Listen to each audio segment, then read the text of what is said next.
حضرت ابن عباس رضی اللہ تعالیٰ عنہ سے روایت ہے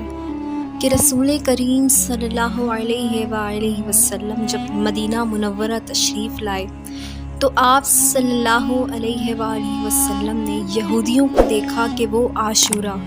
یعنی 10 محرم کا روزہ رکھتے ہیں۔ آپ صلی اللہ تعالی علیہ وآلہ وسلم نے ان سے اس کا سبب دریافت فرمایا